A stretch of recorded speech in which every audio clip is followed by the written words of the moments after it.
Kan xumuraarra geenye jira. Koronaa vaayirasiin dhibee qaama sirna hargansuu miidhuu akka ta'e ogeessotni ni himu. Haa ta'u malee ammayyuu namootni baay'een haala ittiin daddarbuu fi maloota of eeggannoo isaarratti gaaffii dhiyeessu.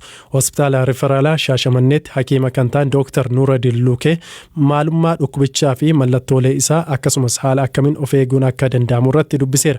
Maqaa dhukkubichaas haala ittaanuutiin ibsanii ture. Vaayirasiin kun yeroo ammaa addunyaa irra fidaa jiru COVID-19 jedhama.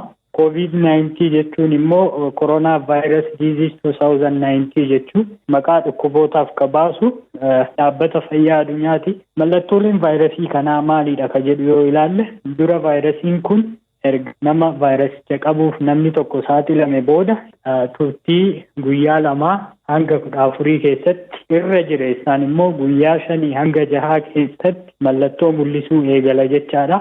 Mallattoon inni mul'isu immoo inni guddaaniif inni jalqabaa ho'a qaamaati jecha.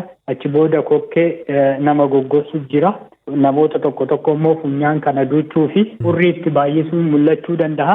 Isaan kaan irratti immoo qufaan hin jiraata. Qufaan kun irra jireessaan yeroo hedduu qufaa gogaa ta'a jechaadha. Darbee immoo namoota tokko irratti qufaan kun aakee yookiin akkataa qabaachuu danda'a.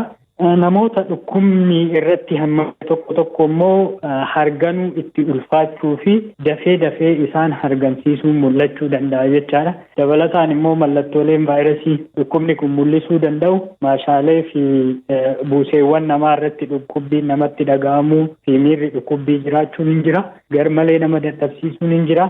Qorra nama jechuu fi nama hollachiisuun illee mul'achuu danda'a. Darbee immoo namoota muraasa irratti 5 gad ta'an irratti haqqee fi nama lollojjessuu fi haqqisuun darbee jiraachuu danda'a jechaadha. Dhibee kana utaalloo yookaan qufaarraa maaliin adda baasa? Kuni rakkisaadha adda baasuun beekta. Garuu utaalloon immoo upper airway infekshinii mallattoo gara sirna hargansuu gara olii qofa fida. Koronaa vaayirasiin kunillee mallattoo sirna hargansuu gara olii qofa fiduu danda'a nama baay'ee irratti. Dabalataan immoo namoota parsantii maayildi modereetii qaban keessaa namoota muraasaa fi nimooniyaa yookaan michii sombaa isa jedhamu san qabaachuu danda'anii jecha.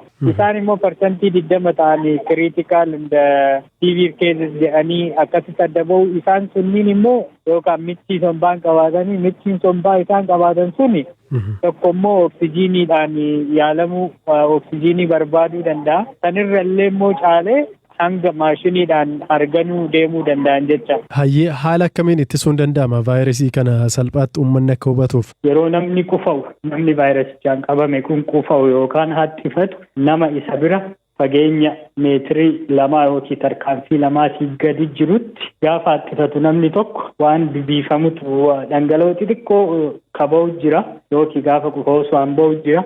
Isaan sunniin dhangala'oon akka biifamuu jiran sunniin xixiqqoon sun vaayirasicha of keessaa qabu jecha. Namni isa bira jiru sun yoo harganu karaa saniin vaayirasichi ol seenuu danda'a jecha. Egaa vaayirasichi ol seenee booda namni sun mallattoo san mul'isa. Karaan inni ittiin daddarbu tokko kan. Lammaffaa immoo dhangala'oo nama vaayirasichaan qabamee harkaan tuttuquudhaan harka keenyaan erga tuttuqne booda immoo harka san gara ijaa gara funyaanii gara afaanii yoo kafinnu tahe karaa saniinis vaayirasii daddarbuu danda'a jecha. Karaa kamiin irraa ofitti naka jedhu immoo tokkoffaa guyyatti deddeebinee harka keenya yeroo hedduu dhiqachuu jecha. Meeshaalee garaagaraa adaduma turte waan garaagaraa adaduma hojjenneen harka keenya saamunaadhaan bishaan qulqulluudhaan dhiqachuun barbaachisaadha. Kun immoo nama mallattoo qufaa utaalloo qaqqee hibibii kanneen qabu nama akkasii sanirraa tarkaanfii 2 fi yookiin meetirii 2 fi sanii ol irraa fagaachuu qabna jechaadha. Inni kan biraa immoo namni qufaa yookiin utaalloon qabee jiru